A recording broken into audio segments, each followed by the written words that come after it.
Estamos de volta para mais uma aula de física. Eu sou o professor Theo e se você está aqui tentando aprender um pouco de física, eu só posso te dizer que você está no lugar certo, tá? Aqui a gente tenta aprender um pouco de física sem ficar com aqueles decorebas, aqueles bisuzinhos que parece que serve para alguma coisa, mas ali é o famoso auto-engano, né? Você pensa que aprendeu física porque memorizou algumas equações, cantou algumas músicas, colocou algumas frases em cima das equações, criou métodos para memorizar a equação, mas depois você vai olhar assim e dizer: eu nunca consigo usar essas equações, o que está acontecendo? Eu entendo, mas não sei usar as equações. É que na verdade você não entende, né? Se a gente só memorizou, a gente não entende, tá? Então se você quer aprender física, você está no lugar certo. Essa aqui é a aula 13 da parte de cinemática. Na aula 12 nós vimos a parte de vetores, começamos a ver vetores e agora a gente vai dar uma continuidade, a segunda parte de vetor, porque a gente vai precisar de vetor para usar na cinemática vetorial e concluir toda a parte de cinemática. E sem mais delongas, porque eu não gosto muito de enrolação, vamos para o vídeo. Então vamos lá, galera. Começando aí, cinemática, aula 13, vetores. Essa é a parte número 2 desses vídeos aí, tá? Parte número 2. A gente já tinha visto uma parte de vetores. Deixa eu pegar um apontadorzinho aqui para ficar legal para conversar com vocês. Então a gente vai fazer o quê? Soma de vetores. Professor, a gente já não tinha feito soma de vetores? Já tínhamos feito soma de vetores. Só que a gente viu a soma de vetores pelo método da poligonal, né? A gente montava sempre um polígono somando 2, 3, 4 N vetores e a gente construía com um polígono e calculava a soma dos vetores. Agora a gente vai ver um outro método para calcular o nosso vetor soma, tá? Que é o método do paralelogramo. Então vamos lá. Dado um vetor A, o que é esse vetor, professor? Pode ser qualquer grandeza física vetorial. Força, por exemplo, deslocamento. São vetores melhores para a gente entender o que está acontecendo. Imaginem que alguém se deslocou na direção e sentido desse vetor A e em seguida se deslocou na direção e sentido do vetor B. Qual foi o deslocamento resultante? Eu preciso somar os vetores. Ou vamos supor que o vetor A seja uma força e o B também. Alguém aplica uma força na direção e sentido do vetor A e outra força na direção e sentido do vetor B sobre um corpo. Forças aplicadas simultaneamente. Qual é a força resultante? Vamos usar muito isso lá nas leis de Newton, né? Na parte da dinâmica. Qual é a força resultante? Então, um método para fazer isso, além do método do paralelogramo, além do método da poligonal, que nós vimos no vídeo passado, temos o método paralelogramo. O que a gente faz? Liga ao invés de um vetorzinho no outro, ao invés da origem de um, né? A origem de um vetor na extremidade do outro vetor, nós vamos fazer o seguinte, ligar eles em origem comum. Então pus o vetor A e o vetor B ligado no mesmo ponto. E vou traçar retas paralelas a esse vetor, de modo que vai surgir aí um paralelogramo. Então eu vou traçar uma reta paralela, uma reta auxiliar paralela ao vetor A e uma reta paralela ao vetor B. O que você verifica aí que eu tenho dois lados paralelos, tomado 2 a 2, né? E eu tenho aí um paralelogramo. Quem é o vetor soma? O vetor soma é simplesmente a diagonal, saindo do mesmo ponto que está o vetor A e o vetor B, que formam entre eles um ângulo θ qualquer. O vetor soma é esse S aí amarelo, é esse vetor que sai da origem comum de todos eles, fazendo a diagonal desse paralelogramo. Esse é o vetor soma. Olha que simples, é só isso, acabou. Feito isso, você somou dois vetores. Professor, dá para somar 3 vetores assim? Não, aí é melhor você fazer 2 a 2 ou ir para o método do poligonal, tá bom? Então é assim que a gente faz, encerrado, simples assim. Bom, mas como é que eu determino o valor dele? Então vamos lá, como é que eu determino o valor desse S? Sabendo o valor de A, sabendo o valor de B, ou seja, conhecendo a magnitude, o módulo do vetor A, magnitude, o módulo do vetor B, qual seria o módulo do vetor S? Como eu iria calcular isso, né? Esse S é a soma de A mais B, soma vetorial, não é igual somar escalar. Como eu faria isso? Bom, para te explicar como eu faria isso, eu preciso que você conhecesse uma coisa chamada lei dos cossenos. Lei dos cossenos. Todo ano no cursinho, algum aluno me encontra e fala: professor, por que a lei dos cossenos aplicada na física é diferente da lei dos cossenos aplicada na matemática? E a resposta é: elas não são diferentes. Mas é que lá na matemática a gente aprende com sinal de menos. Quando chega na física, o professor põe um sinal de mais. Então vamos entender isso também. Tá legal? Vamos entender. O que eu preciso é da lei dos cossenos. Eu não vou deduzir a lei dos cossenos aqui, eu vou te apresentar. Se você quer um vídeo onde o professor deduza a lei dos cossenos para vocês, peçam para mim. Se houver aí diversos pedidos aí, a gente pode partir para isso. Peça aí, entre em contato, tá? Aproveita para, já que você vai me pedir: ô professor, dá para explicar a lei dos cossenos? Explicar não, deduzir, se você quiser. Aproveita para curte o vídeo, compartilhe e se inscreva no canal. Eu sempre digo, não custa nada, né? Eu também, às vezes, assistia vídeos de outros professores de física que eu gosto, até do ensino médio, acho interessante a didática de alguns professores. E às vezes eu assistia vídeo e não curtia, só passava. Olha, não custa nada, é um trabalho, né? Vai lá e curte, você não está pagando nada. A sua moeda é só apertar o curtir. E outra, às vezes você quer seguir porque é importante, vai aparecer coisas novas aí no decorrer do ano, vão aparecendo coisas novas aí, então você vai lá e se inscreve, tá legal? Se inscreve, se você quiser apertar lá o sininho para ficar sabendo quando chega coisas novas, legal, mas às vezes você não quer, porque fica te incomodando, né, a mensagem, então não precisa, de vez em quando você dá uma passadinha no canal para ver o que chegou de novidade, tá bom? Mas vamos lá para o nosso vídeo. Coloquei um triângulo aqui, tá? Um triângulo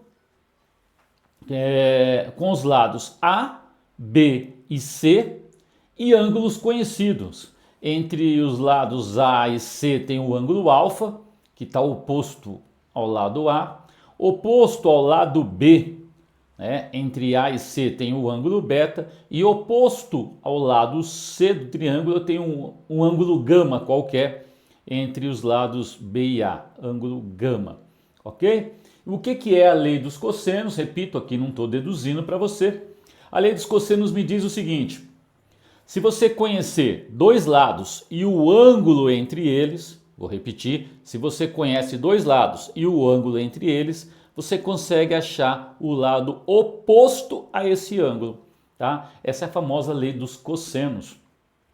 Então vamos ver o que eu fiz aqui. Imagine que você queira calcular o lado A. Você só consegue calcular o lado A se você souber B e C e o ângulo entre B e C. Ok? Então, para calcular o lado A, eu preciso conhecer B e C e o ângulo entre eles. E se eu conhecer, fica assim: A ao quadrado é igual B ao quadrado mais C ao quadrado. Professor, mas isso não é o teorema de Pitágoras? Já vamos falar sobre isso. Então, A ao quadrado é igual B ao quadrado mais C ao quadrado menos 2 vezes B vezes C vezes o cosseno do ângulo entre eles, tem um menos. Olha como a lei dos cossenos tem uma relação com Pitágoras. Pitágoras é um caso particular da lei dos cossenos. Se o ângulo entre B e C, que é o ângulo alfa, tá aqui, ó, se o ângulo entre B e C, que é o ângulo alfa, fosse 90 graus, o cosseno de 90 é zero. 0 vezes C vezes B vezes 2 é zero. Esse termo todo é zero, desaparece da minha equação. Sobrou A ao quadrado, que se tornou uma hipotenusa, né? É igual a B ao quadrado mais C ao quadrado, que seriam os catetos, porque esse ângulo passou a ser 90. Então, Pitágoras é um caso particular das leis dos cossenos. Você pode usar a lei de cosseno sempre. Lógico que se o ângulo é 90 não precisa, porque vai dar zero esse termo aqui. Então tá aqui. Bom, dá uma paradinha no vídeo e fala: e se eu quisesse calcular o lado B? Ora, eu tinha que conhecer o lado A e o lado C. E conhecer o ângulo entre A e C, que seria o beta. Como é que ficaria a equação? Para o vídeo, escreve aí, que eu já vou mostrar aqui para você. Parou o vídeo? Escreveu a equação? Legal. Aí ela vai ficar assim: o lado b ao quadrado é igual a ao quadrado mais c ao quadrado, menos 2 vezes a vezes c, o cosseno do ângulo entre a e c, que no nosso caso é o beta. Tá bom. Bom, agora, e se você quisesse calcular o lado c? Como é que ficaria a equação? Para calcular o lado c, eu precisaria conhecer a e b. E o ângulo entre a e b, que é o gama. Correto? Fechou? Tá indo? Difícil? Já viu isso no colégio? Já viu isso no cursinho? Aqui não é a dedução. Aqui nós não estamos provando porque que isso está certo. Nós estamos simplesmente usando uma lei que a gente conhece. Então fica assim. Estou um pouco aqui na frente, né? Então fica assim. O c, que é o que eu quero saber ao quadrado, é igual aos outros dois lados ao quadrado, menos 2 vezes o produto desses dois lados, vezes o cosseno do ângulo entre esses dois lados, A e B, que é o ângulo gama. Então essa aí é a nossa lei dos cossenos. Eu vou precisar para a nossa parte de soma de vetores. Então isso para nós é uma ferramenta, é a matemática que eu uso, tá? É a matemática que eu uso para poder calcular o meu vetor soma. Então olha para o meu vetor soma e vamos ver por que será que toda vez que eu estou fazendo a aula de física, o professor põe lá o sinalzinho de mais, né? Eu estou lá na aula, dando minha aula, eu ponho o sinalzinho de mais e o aluno olha, professor, mas na lei de cossenos, na lei do cosseno ali é um sinal de menos. Aí eu falo, mas aqui no caso eu explico. Então de uma vez por todas vamos entender o que acontece. Como é que eu iria calcular esse lado S? Eu tenho que formar um triângulo. Aqui eu tenho dois triângulos, um triângulo aqui para cima e um triângulo aqui para baixo. Escolhe um deles. Vamos pegar esse aqui de baixo, né? Eu nem sei qual que eu peguei aqui, que eu já fiz. Vamos lá. Eu peguei aqui o de baixo. Então vamos pegar aqui esse triângulo aqui, ó. Um lado S, um lado B. E esse pedaço aqui, ó, que é paralelo ao A, tem o mesmo tamanho do A. Então eu posso pensar que esse tamanho aqui é o A, esse tamanho é o B e esse é o S. Tá vendo o triângulo? Eu quero calcular o S sabendo B e sabendo A. E entre A e B, o ângulo aqui, desta maneira aqui, ó, entre o A e B colocado aqui, o ângulo é o beta. Então vou escrever a lei dos cossenos. Para calcular o S, ele ao quadrado é igual a ao quadrado mais B quadrado, né? O A cabe aqui, mais B quadrado, e o ângulo aqui entre A e B. Ok?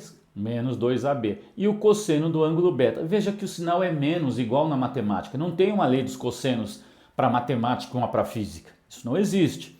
Como eu já ouvi alguns alunos falando e me perguntando. Professor, mas por que o professor de física vai lá e coloca um mais aí? Vamos lá.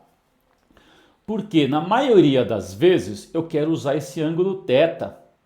Esse ângulo θ é o ângulo de abertura desse entre o A e o B, tá? Só que se eu usar o ângulo θ, eu estaria calculando esse tamanho aqui, ó, da onde está correndo o meu apontador aqui, ó. Esse tamanho seria um lado oposto ao ângulo beta, ao ângulo θ, desculpa. E não é isso que eu quero calcular. Mas como é que eu faço para colocar o θ aqui? Então eu preciso conhecer uma coisinha aí na matemática. Veja que o ângulo θ somado com o beta dá 180. Eu vou arrastar o beta para cá. Veja que o beta cabe ali certinho, galera. Ó, o beta está entre uma paralela a A e B. Aqui também, ó, paralelo a A e B, eu tenho aqui o ângulo beta. Esse beta é exatamente este ângulo aqui. Veja que θ mais beta dá 180. São os famosos ângulos suplementares, né? Θ mais beta dá 180. E existe lá na matemática, não sei se você lembra, que toda vez que dois ângulos somados é 180, o cosseno deles tem o mesmo valor. No entanto, tem sinal trocado. Então o cosseno de beta é exatamente igual ao cosseno do θ, só que um é positivo e o outro é negativo. Tá ok? É isso que vai acontecer. Professor, dá para dar um exemplo? Sim. Se você for lá na matemática, deve estar careca de saber, a gente não tem que memorizar essas coisas, mas é bom saber, né? É bom conhecer isso, que o cosseno de 60 é meio. Só que o cosseno de 120 é menos meio. Veja que é exatamente o mesmo valor, meio, meio. Só que um é mais meio, outro é menos meio. E veja que a soma de 60 com 120 é 180. Então o que eu quero fazer? Escrever a lei dos cossenos usando o ângulo θ. Como o ângulo θ tem o mesmo cosseno do ângulo beta, uma diferença é só o sinal, porque eles são ângulos suplementares, então eu vou trocar lá na equação o cosseno de beta pelo menos cosseno de θ. Tá? Vou trocar o cosseno de beta por menos cosseno de θ. E já fica assim. S ao quadrado é igual a ao quadrado mais b ao quadrado menos 2 vezes a vezes b vezes o cosseno de beta, que eu troquei por quem? Menos cosseno de θ. E menos, está tudo multiplicando. E menos multiplicando por menos vai dar mais. Então a minha equação fica assim. S ao quadrado é A ao quadrado mais B ao quadrado, menos vezes menos é mais, 2AB cosseno de θ. Veja que agora eu não estou usando mais o ângulo beta, estou usando o ângulo θ. Então é isso que a gente usa na maioria das vezes para calcular um vetor soma, na soma de vetores, usando a regra do paralelogramo. Tranquilo? Você vai usar muitas vezes isso. Eu vou fazer uma questão da SpaceX, lá na dinâmica, na parte de energia, onde dois corpos colidem e vai ter conservação da quantidade de movimento. Depois eles entram para dentro de uma área onde tem atrito. Eu quero saber o deslocamento dos corpos numa colisão inelástica e eu vou precisar fazer soma de vetores. Eu vou cair numa situação onde eu vou ter que usar a lei dos cossenos. Tá legal? Então isso aí é importantíssimo, galera. É importantíssimo, principalmente para você que vai fazer aí um concurso mais puxadinho. Tá? Então vamos lá. Outra parte da física, dos vetores que você precisa saber. Você vai fazer isso o curso todo, galera, que é projeção ou decomposição de vetores. Você vai fazer isso o curso todo. Então vamos parar aqui, porque você vai fazer isso no lançamento oblíquo, você vai fazer isso usando força na dinâmica, você vai fazer isso com campo elétrico, você vai fazer isso com campo magnético, ou seja, você vai fazer isso com quantidade de movimento, você vai cansar de fazer projeção de vetores. Então vamos aprender de uma vez por todas? É uma ferramenta, eu vou usar isso quando? Um monte de vezes. Você não vai prestar um concurso que tem uma prova de física e não caia lá um vetor que tenha que fazer uma projeção. Muito pouco provável. A não ser que seja lá no Enem acontece essas coisas, mas saindo do Enem é muito difícil que isso aconteça. Tá bom? Você vai precisar fazer isso. E projetar um vetor é muito simples. Imagina que um vetor F, pode ser força, por isso F porque eu pensei numa força. Você arrastando uma mesa. Mas imagina que você não está arrastando essa mesa na horizontal. Você inclinou essa força, né? Você inclinou sua força, você puxou a mesa de tal maneira que essa força está inclinada em relação à horizontal. Então, a tua força estando inclinada, a força é uma grandeza vetorial, ela vai ter duas componentes. Vai ter uma parcela dessa força, que arrasta a mesa e uma parcela dessa força que levanta a mesa ou pelo menos diminui a pressão que a mesa faz sobre o solo, a compressão que a mesa faz sobre o solo, porque você tem uma força para cima. Talvez você não esteja conseguindo levantar a mesa, mas está diminuindo a pressão que a mesa faz sobre o piso.